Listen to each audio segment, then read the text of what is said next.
So now we come to our final panel, and so I'm going to call down the chair of that panel, Lester Gomez Medina.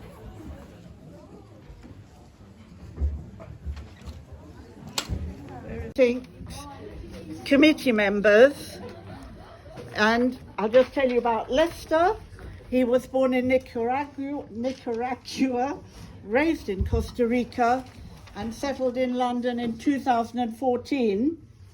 In 2021, this year, he completed his first poetry pamphlet in English, The Riddle of the Cashew, published by Exiled Writers Inc. So, Lester, over to you. Hi everyone, good evening. For me it's an honor to be here always as part of Exiled Writers Inc. organization, because I have achieved several things with them, with the organization, with Jennifer. Thank you, Jennifer. Some of my colleagues, writers, are here as well. I just met one of them, Waldona, in person, because we have been communicating and having sessions through Zoom. But anyway, thank you to Exiled Writers Inc. I think events like these are very important. And Jennifer invited me to come here and do this little contribution. For me, it's an honor. Thank you very much. Thank you all for making it through to this moment still. All right. Yes, I was part of one of the programs of Exiled Writers Inc. as a poet. I have that honor, that opportunity, and I have grown up as a writer. I think we have just, as you see, two panelists. I'm going to read an introduction first for this section of the event. This panel will focus on the context of Afghan writers and artists fleeing and eventually arriving in the UK. How are they being helped, and what can we do? This is a very important point for me, because I think that the problem is clear. But if all of you are here, this is an important question that everyone has to ask to themselves. What can we do? In the frenzy of people fleeing the country, the US and UK especially promised to give refuge to many Afghans whose life were in imminent danger. We know that. Those who worked as writers, poets and journalists with the US and the UK troops as interpreters and coordinators, civil society activists, women judges, and many others.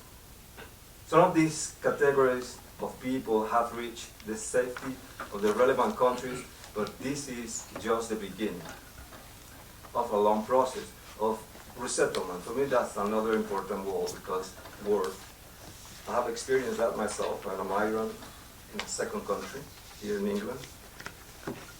Housing, education for the children, job opportunities, and assimilation in the host country. However, the refugees are facing mounting difficulties and barriers to resettlement. I'm going to introduce one of the panelists here. It's Martin Bright, right? Am I pronouncing your name correct? Your surname especially? Well, he is an award-winning journalist with over 30 years of experience. He has worked for The Guardian, The Observer, and the New Statesman, among others, right? He's currently acting editor of the Freedom of Expression magazine Index on Censorship. In 2003, he broke the story of Iraq war. Whistleblower Catherine Gunn, which was recently made into a film called, I guess, Official Secrets. In 2009, he set up employment charity Creative Society as a response to the Great Recession. So, welcome. Thank you.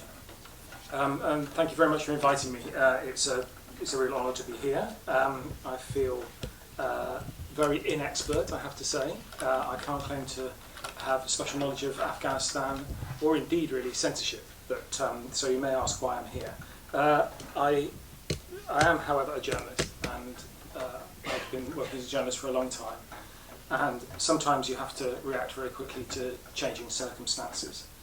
I thought I'd give just a little background initially about Index on Censorship itself.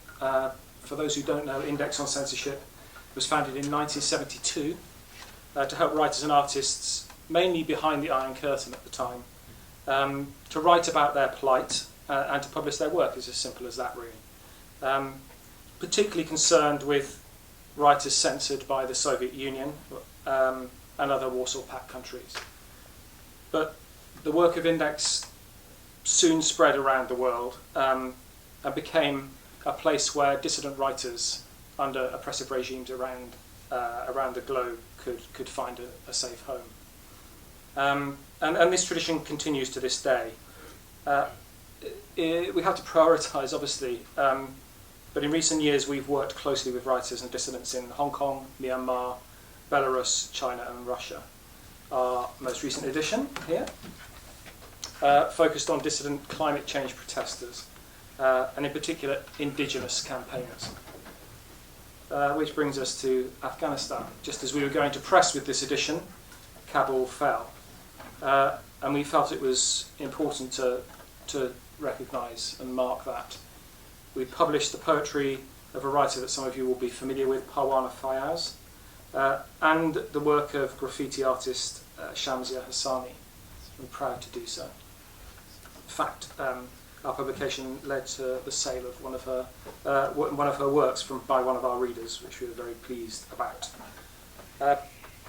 So we're proud of the work we do, but we're constantly challenged by the changing global situation. And when Kabul fell, we were contacted initially by two filmmakers, Mohsen Makhmalbaf and Siddiq Barmak, who were keen to hold the French government to a pledge to help 800 artists escape the country. Now, Index on Censorship is not an aid agency, and as you can see, I'm not a special forces operative. We're a tiny free speech charity. But along with our good friends from Good Chance Theatre, who most people will know for the project bringing this giant puppet of little Amal, representation of an asylum seeker from the Turkish-Syrian border, to the UK, we decided to bring together a group of prominent British filmmakers and artists to demand action from the government. Now, this sort of thing happens all the time, clearly, and artists in the West are often accused of hand-wringing or virtue signalling.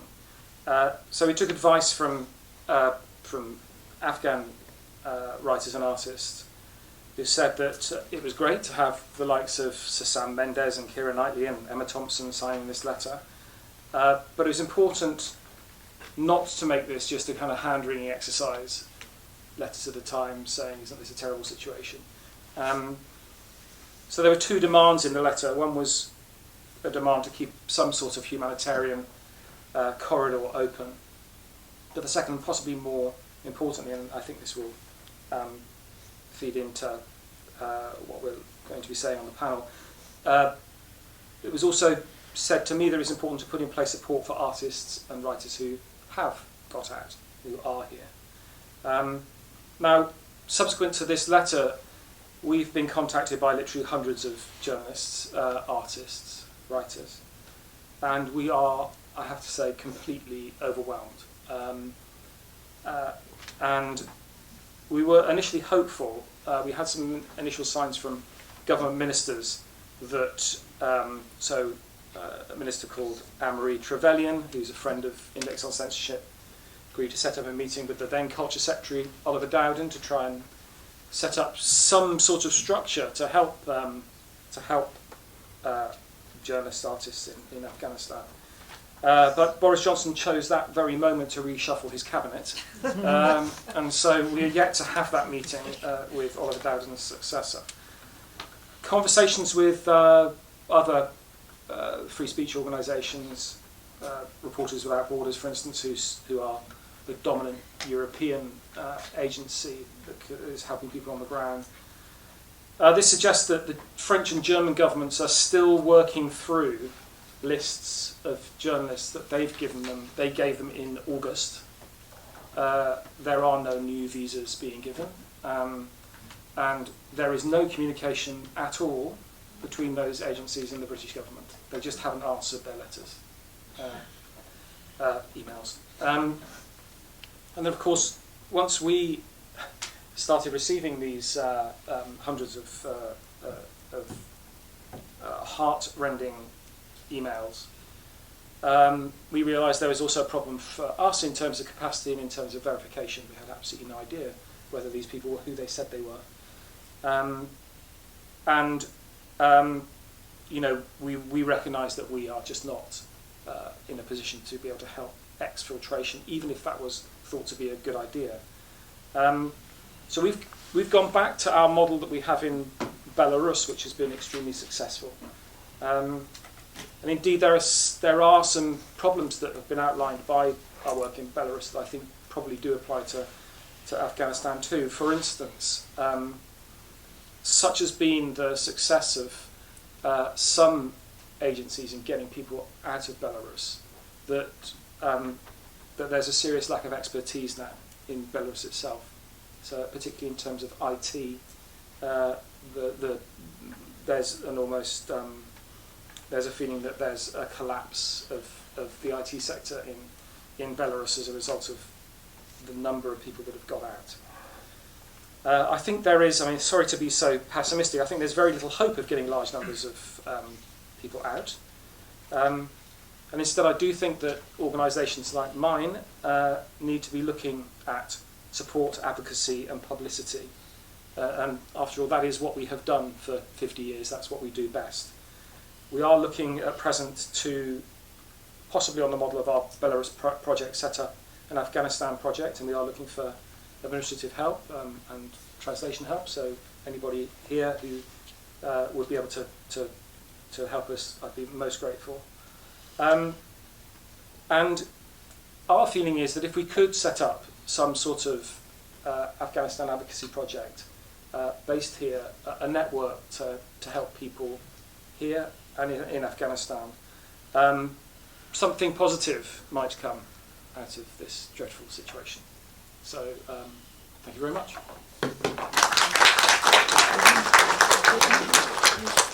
Thank you, Martin. I want to tell you something, but you still have time. But I heard that we are running a bit late. Okay, but you just speak like 6 minutes, and then I think that I was told that you have like 10 to 15 minutes. It's fine. I'd rather have the capacity to take more questions. I want to mention another thing as well. If I'm right, did you say you are involved in the creation of the puppet Little Amal? One of our partner organisations was involved in that. I met Little Amal. I don't know if everyone here knows who Little Amal is. You have to meet it. Go online and you will see. I was reading poetry for her because I was invited by another organisation that is directly working with you. I think Good Chance. Good Chance, yeah. Yes. Right. So in Sheffield actually, and at Barnsley. Thank you. Great idea actually. Touch me. Okay. Our next panelist is Rabia Nasimi, right? So I'm gonna read her biography and she will start with her speech as well. She arrived in the UK at the age of 5 with her family, fleeing the Taliban regime in Afghanistan. She is a Cambridge and LSE graduate who studied sociology with a focus on Afghanistan. Rabia has worked in the third sector for many years supporting refugees, but is now working as a civil servant. So welcome, Rabia. Thank you. Thank you so much. Thank you very much for... Is the microphone on? Yeah, it is. Let me bring it closer. So thank you so much for inviting me here today. This is actually my first Exiled Writers Inc. event. And thanks, Dr. Jennifer, for reaching out. I'm really happy to be here as a British Afghan. I'm probably the only that has been on the panel so far. But the only small caveat is that I'm not an artist. Like Martin, but I've been extensively involved in supporting Afghan refugees whilst being a refugee here in the UK. And I'd just like to mention that these views are my own and not in my position as a government official. So I also feel very closely to this topic, so although I usually decline many public events, I thought I'd be here today to talk about Afghanistan. So currently we have approximately 12,000 refugees in bridging hotels across the UK, and they're slowly being rehoused by the Home Office. And I call them Afghan arrivals rather than refugees or evacuees, because not all of them were evacuees and they don't fall under the refugee category, so a better phrase to use would be Afghan arrivals to cover all of them. So whilst their initial needs have been met, being accommodation, financial needs, healthcare and financial support, there is still major challenges. And actually a similarity between Afghan arrivals and refugees is that they still have the same challenges that refugees face here in the UK. And this is exacerbated actually by the fact that they'll be staying in these hotels for some time with the slow process in terms of rehousing them. And there's a risk to their well-being and the fact that they're being isolated from the community, meaning that they can't actually integrate quick enough, and also the impact that them being isolated has will then impact how quickly they can integrate once they do leave. I think therefore we must really prioritise not only their well-being but also supporting them in terms of their skill needs. Many of the people who have come from Afghanistan, some of which I've spoken to personally, have great skills that we need here in the UK, and we can make use of them if we can quickly support them to take those skill sets, adapt to the UK system, or get any sort of conversion courses, get experience in the necessary fields so that they can continue their employment journeys here in the UK. Some of the challenges that this cohort currently faces is communication skills. Although there is a high proportion of those who have arrived who have been translators and interpreters for the British Army, some haven't, and also their extended family continue to have communication challenges, and that's a big barrier to integration. So initially we need to focus on integration support, as we do with most communities who come here into the UK. And also the health and the trauma aspect, I think, shouldn't be overlooked, because whilst you're coming into a new nation, and of course it is safer, it's probably not the same as home, and you've left family behind. Not everyone has come with all their extended family. Some people have left parents behind, and so we need to make sure that we're providing them with the necessary support whilst they transition to their life here in the UK. And actually something which I was very sad to hear recently is that there is also intra-ethnic rivalries or some conflict within the hotels. And I think this is something we need to make sure that we stop or prevent and take preventative measures, because it's one of the reasons why people have left the conflict in Afghanistan, and they'll be staying in the hotels for a while, so it's really important that we tackle such hate crime and make sure that we can build cohesive communities here in the UK. Women and girls face significant challenges, as we do in all societies. I think it's important that not only mainstream services, but also like the NGO sector, the charities and the third sector provide women and girls with culturally sensitive services. And I'm not saying this to say that women and men should be kept separate. I just think that whilst we're going through a phase where people have recently arrived, it's important to understand some of the thought processes that they have and the cultural barriers that may have been put on them whilst being raised in Afghanistan. So if we provide those transitional services, we can then hopefully put them on a pathway to be in mixed settings if they feel appropriate. Also with children who've arrived, some of them of secondary school age or above, once they start schools, which most of them have gladly, they will face the challenge that I didn't face actually so much, because I was 5 when I came to the UK and I started at reception, so it was a great time to start learning and socialising. But I know I have many friends who started at a later age, whether that was going into their GCSEs or their A-levels, And once you come into a particular class, and obviously in the UK you have to start at that level, you're not going to be taken back into like basic information. So you have to really be pushed further, I think. And this is where supplementary education, whether that's like an after-school club, whether it's evening classes or weekend classes, become really important, because we want them to really catch up quite quickly. And of course they have been educated in Afghanistan, but most of them, or hopefully all, they will have the challenge of being in a new education system, and understanding how to navigate that will require lots of support. So actually it makes real sense for me to go last in this event, because now that we've spoken about what Afghanistan was like, looking back into a few years, also back into the first Taliban regime, and now the second Taliban presence in Afghanistan, we need to think about looking forward as well. And actually, because I'm focusing more on those here in the UK now, what can we do as citizens in this country to support those who have arrived? Because there is a significant challenge that lies ahead for most of these people who are here today. And I just want to mention just a few things that I'd recommend that we can do that might not take too much of our time, but donations of essential items to charities. I know ACA in West London, Care for Calais, are just some organisations that are collecting donations to give on to these hotels. And you can't do that personally, because hotels won't actually share information because of risks of hate crime and other violence. Volunteering for refugee organisations and making sure that you can share some of the skill set you have and pass that on to the new arrivals would be a great way to support those who are here. Mentoring, perhaps you can mentor with someone who's arrived, maybe that shares your skill set, and you can tell them how you've moved from maybe a refugee to where you are today, or even if you're not a refugee, there are certainly things that you can share.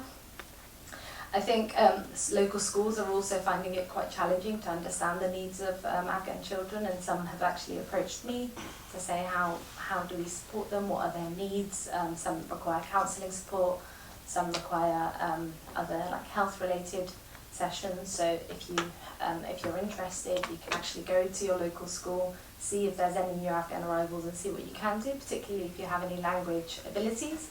Speaking any of the local languages, I think, would be really beneficial. And generally, I think just building awareness of what this crisis has been about, what it means for people who are here, and also for those who have been left behind. I think it's really important that we lobby the government, our local MPs, councillors, so that this crisis is not forgotten. I think we've got a long path ahead of us. And during not only this transitional stage, but what the future has for Afghanistan, it's really important that not only the Afghan diaspora, but those interested in Afghanistan and are continually engaged in this dialogue and can support Afghanistan in this very difficult time. Thank you.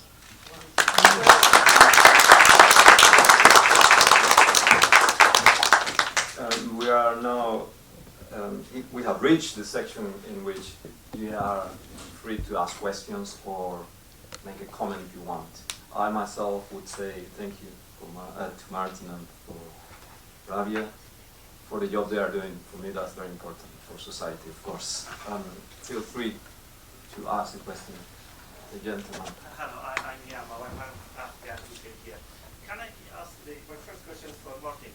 Can you please reassure us that you look at Afghans directly through your lens and directly to Afghans, speak to Afghans? Please do not look through the lens of Pakistan or Iran and recently Qatar. There's also the support that sent to Afghanistan through the refugee camps to Afghanistan, to Iran, Pakistan, and then Qatar. A portion of that will be cut and won't receive to Afghanistan. And my question for Rabia, obviously this audience will help you, but do you have a way to communicate with Afghan, mainly Afghan population here who help you? I'm sure there will be lots of Afghan who have the capacity to help you. Shall I go first? Yeah. Well, thank you for that. Look, part of the job of Index is never to preach and never to tell people how they should be dissidents, how they should do what they do, and it's always important for us to learn from people in the country, or indeed in the diaspora community.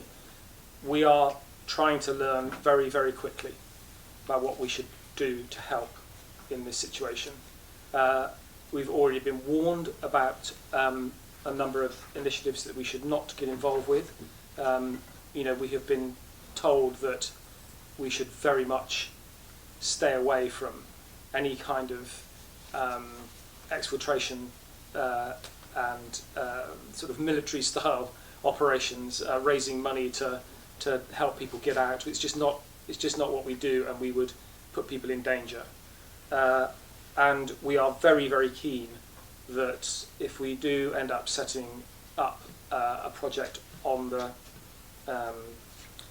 same basis as our Belarus project, that like that project, it is designed and run by Afghans, and that is hugely important to us. Just moving on to your question, I'm actually doing what I can in a personal capacity because I have a full-time job, but I know there are organisations that are doing exactly what I've told you.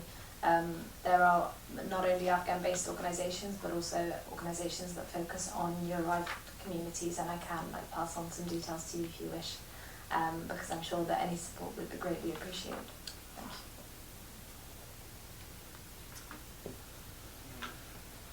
Beside that, we think usually, specifically mention the Afghan. We are helping these people save their lives and too many other aspects of their life. On the other hand, if you look at them from the Afghan point of view as a whole, these are the Jews of that society, have been shaken several times over the past half a century. Why the Western world cannot find a proper solution to the culture of immigrants or displaced? Crikey. That's a massive question. Over to you. Oh, I was going to pass it over to you because I don't think I have an answer. I increasingly think that we do have a problem in terms of and historically we've had a problem with how we deal in this culture in the UK with displaced people, and also how we deal with our own responsibility for that situation. I think what we're running the risk of doing with Afghanistan is having an immediate. I'm talking about British non-Afghans here. That people quite understandably reacted very quickly and empathetically to the images that we saw coming out of Kabul, and people immediately rushed to say, well, what can we do? Whether it's the artists and writers that I was speaking to, and the Dame this and Sir that, people want to be seen to be doing something. I think the real risk is that as the news agenda moves on, because this is so difficult, and I find myself entering into this particular mindset as well, is that it enters the too difficult box. And so the easy box is, it wasn't hugely easy, but organising a letter of 80 prominent artists and writers, that's the sort of thing that you can do, okay? That's relatively simple. But the more complex issues that you're talking about, which is structural, which is governmental, political, I think there's a real risk that as the news agenda moves on, we'll just hope that this will be sucked up by aid organisations, refugee organisations on the ground, and that we will forget that this is something that we as a country need to, I think, genuinely take some serious responsibility for.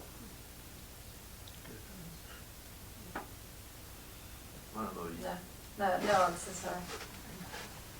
I mean, one thing I was can I sort of throw a question back to the audience? I mean, do people have some suggestions of what we should do? I mean, we are a small organisation, but we are an organisation that has a reach around the globe to a certain extent, and also into government.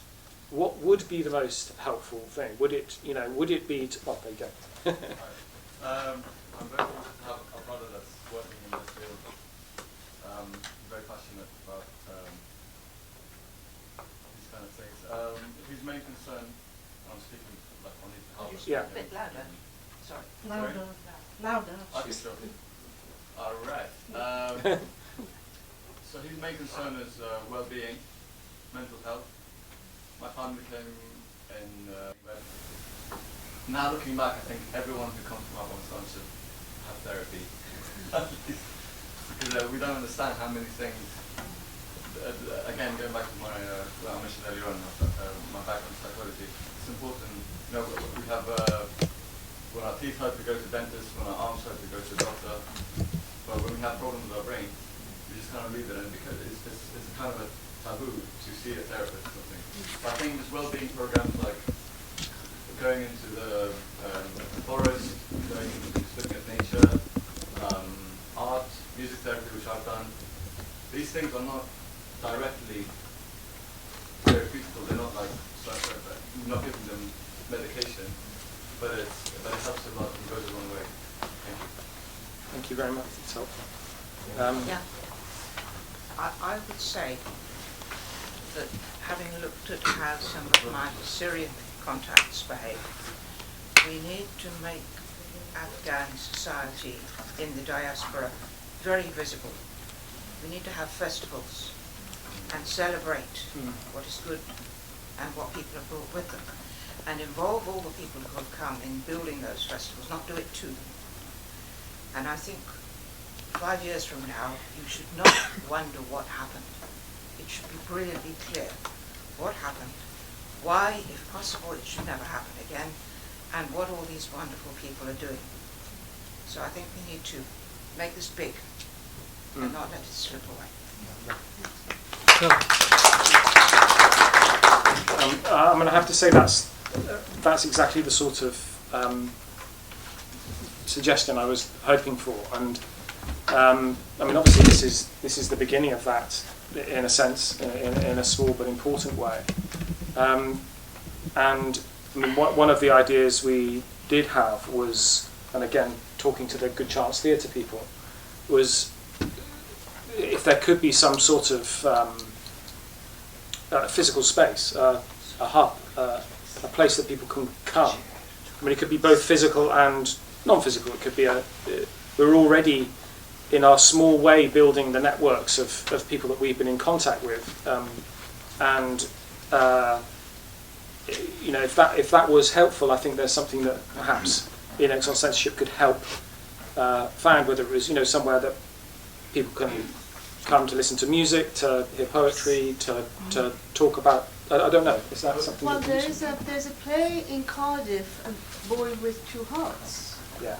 And I think really that kind of thing, fantastic, and perhaps fund them, facilitate that they go on a talk, and that's exactly the kind of thing, and particularly theatre. And if you are so, you know, you've got friends and contact within, you know, Emma Thompson's and you know, people like it. And I think theatre, again, going back to therapy, and that kind of, that would be fantastic, especially for children to be involved in plays and workshops that they can actually express their trauma through that, and be therapy as well, a community, and again it will lead to performances. Like, I know for a fact that Young Vic particularly supports programs like this, but we need we really need a conductor of the orchestra that would, and I thought, you know, with your contacts, it shouldn't be that difficult, especially if you've got Sam Mendes on board, you know. Yes, I mean, that's possible, I guess. Can I, suggest something? I'm one of the persons, among very few others, that have come to Britain using the RAF plane, commercial plane, and because I used to live in the UK and I've been studying here and living here. There are, like, speaking from experience, and the basic needs, and it's fantastic to highlight, you know, the presence of new arrivals, as Rabia called it, or refugees. But there are like basic needs. So if I tell you personally that, you know, I have a full-time job in London, I have to spend 5 days a week in London in a friend's flat, and then, you know, they like have to take care of my bag, laundry and everything, go to a hotel outside London, spend the weekend with my kids. Yeah. That's not a problem, you know. I'm used to this sort of life. But what happens is that kids, you know, not going to school, that is a major issue.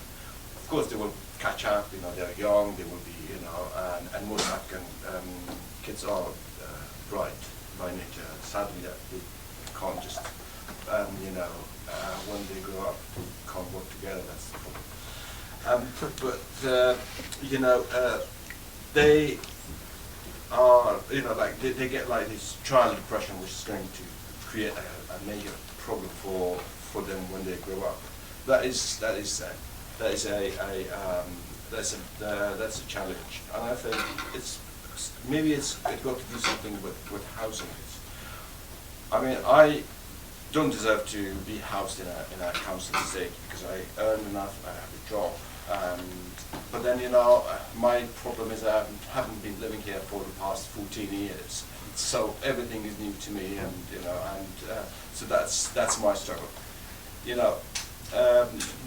Moving to someone who has never been to the UK, who doesn't speak the language, and who's got, you know, a bunch of children not going to school, you know, the problem is like 10 times worse. So my suggestion would be to somehow lobby for these people to be, like Rabia said, integrate into society, move on, and it doesn't matter if it is, you know, like because the hotels, the bridging hotels, they would not, the schools would not accept kids from bridging hotels because they need to have more or less a permanent residence.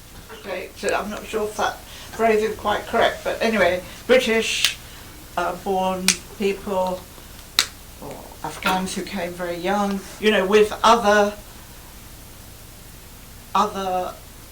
minority groups, shall we say, in terms of arts provision. What is the case for dedicated arts provision for Afghans? Oh, I mean, it would be wonderful, wouldn't it? I mean, but it's. Well, I mean, I say it would be wonderful. I'm not entirely convinced it would be wonderful. It would be great if we had the ability to fund whatever would be appropriate. I mean, the problem is that there's no funding for anything. So I think, you know, whether it was seen to be the best thing to have some sort of specialist arts provision or not, I mean, it's just, that is not what we're talking about. What we're talking about really at the moment is the very basic provision. And, you know, I mean, I'm not really talking about the arts here specifically. What I'm talking about is whether there's some sort of network that can be established that NGOs like us can help with, whether it's to do with the wider kind of cultural space, or simply bringing journalists together. I don't know. I mean, what do you think about it? In terms of provision, like there's definitely benefits to having Afghan-only provision, but then also I wouldn't advocate for something that's just very distinct for this group. I think, especially amongst children, there's so much you can learn from others, from those who have been raised in the UK and from other diverse backgrounds and communities. But then I think there is that one small point around, like, how would we ensure that we safeguard those who haven't gone through similar experiences and we don't transmit that trauma onto more groups. So potentially maybe at the beginning, if it was specifically for an Afghan cohort, and then later on ensure that there is that movement towards coming together with the community would probably be useful. I mean, one thing that I've been talking to Good Chance Theatre about is trying to shift the trying to shift the perception of diaspora art and diaspora culture. That the idea is somehow that we in the West put on the facilities for people from communities around the world to put on their culture, but in some way we diminish it by doing that because we put it in a kind of world box rather than recognising that Afghan culture has equal status to British culture. And actually what we're lacking in this country is a genuine understanding of culture, whether it's Belarusian culture, Myanmar culture, that it would be fantastic to be in a position where organisations such as Good Chance Theatre or indeed Index and Censorship were promoting culture from around the world on an equal status as Western culture. I think that's the biggest problem. Well, we have Chicken Shed Theatre that actually does that for able and less able children. Okay, and then never called disabled, which I hate this term, disabled. But they have able and more able, and if you're not able in one way, you are more able in another. I think we need a Chicken Shed Theatre type thing, that model, perhaps, maybe, yeah. that incorporates all the cultures as you refer to. I don't know how are we about time. My co-organiser's telling me 5 minutes. As this gentleman's had his hand up. Very quickly, but coming to that point, one word, that very genuine and needed localisation culture, the proper recognition of any culture that of, let's say, the richnesses and the varieties of Afghan poetry, is to have more good quality translations. Translations being something that's run right through this afternoon, and there'll be some wonderful translations and wonderful examples. But if we, for instance, take Reza Mohammed Key, that poem is a superb poem. It was read by him. There's a translation found on the net, and that was read. But where did it go beyond that? Reza has had a smallish pamphlet, wonderful when it came out 10 years ago, but his work is now not more widely accessed. This is a huge problem, and we've only got about 3 minutes left, so I'll just stop there. But can I make one answer is the key for wonderful translation? Thank you for your comment. I know you are a poet, right? I don't know I don't remember your name. I know you are Catherine's friend. Stephen. It's good to see you again. I have seen you before. Thank you for your comment. More translators. Good translators. Can I just add one comment to what Stephen said? I think the perception which needs to change is that giving voice to minorities or other cultures is what I hear from all literature charities, which is true and good, but at the same time we need to appreciate and understand that they are also enriching British culture, and it is something that benefits the British culture as well. So it is not just like a handout that we are giving the communities to give them a voice, but it also helps, for example, in the case of poetry, it enriches English poetry. Yes. It somehow gives new flavors to English poetry, as translation has been doing for centuries. Absolutely. Index censorship, I think. Exactly. I also wanted to wanted to say something about index and censorship. That's very shortly. Yeah. I think because as a charity, well, you are possibly bound by your charter and everything. So if something that you personally, your own charity can do, is just to focus on the meaning of censorship and freedom of expression. So freedom of expression requires means of expression. So enabling people to express themselves is completely aligned with your mission statement, with your actually charter, and this can be done through education. So if you reach out to supplementary schools, You can have some kind of education programs for that, which I think you know better than me that your charter definitely allows for it. I mean, it can be done within your own organization. Can I just add something? You asked everyone a question back. I also believe that values are different depending on culture, and this cause it could be a struggle sometimes for people that are coming from abroad to a new place, and vice versa. Okay, the people that are already here, the British, let's say, and we also talk here. You talk about the British values, but what about the others? I believe that if we understand other people's value, we are more receptive to those that are coming from abroad. So I think we have not more time Thank left. you. Thank you very much for all of you that are here. Thank you. Thank you very much to all the contributors, the helpers, my co-organizer Ruhi Shafi, and of course SOAS, the centre. I can never remember exactly what the title of the centre is, but it's Centre for Cultural, Literary and Post-Colonial Studies, for allowing us to use this wonderful Khalili Lecture Theatre.